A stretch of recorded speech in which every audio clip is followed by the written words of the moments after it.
Nobody thinks that sexual exploitation is happening in my town. It wasn't until her mom found Craigslist ads of her daughter for sale that she realized that her daughter had been recruited into the sex trade. She was 13 at the time.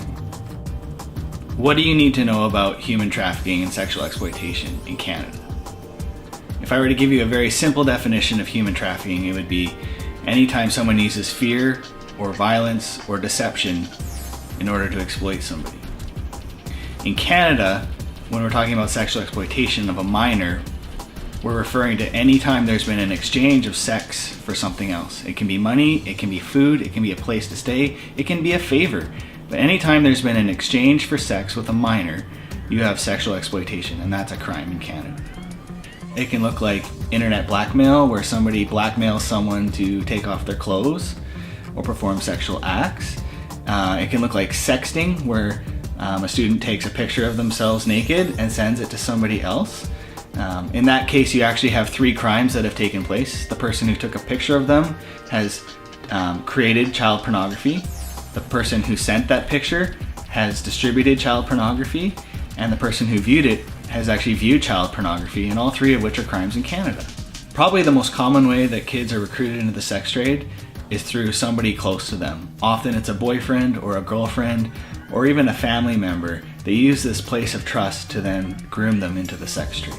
5 warning signs for recruitment into the sex trade through a boyfriend.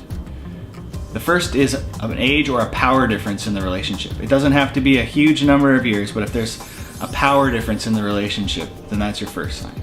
The second sign is a dramatic change of lifestyle, especially if the student probably couldn't afford that change in lifestyle. The third thing is lavish gifts, especially a cell phone, because a cell phone has a GPS tracker in it, which means that groomer can now track them 24/7. They can bypass the parents and they can contact the kids 24/7.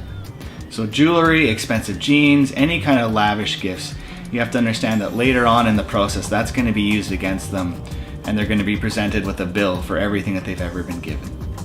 The fourth is to ask yourself, is this relationship isolating them? So is this boyfriend or girlfriend drawing them away from their family, isolating them from their friends, removing all their supports that they have?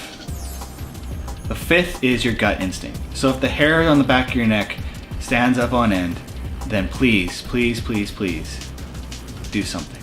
So you suspect that you have a student that's being groomed into the sex trade or being sexually exploited. What do you do next? Well, the first thing I would do is I would gather around all their supports, their teachers, counselors, parents.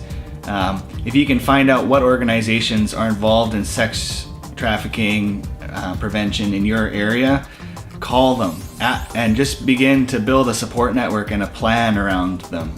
You don't have to do this alone.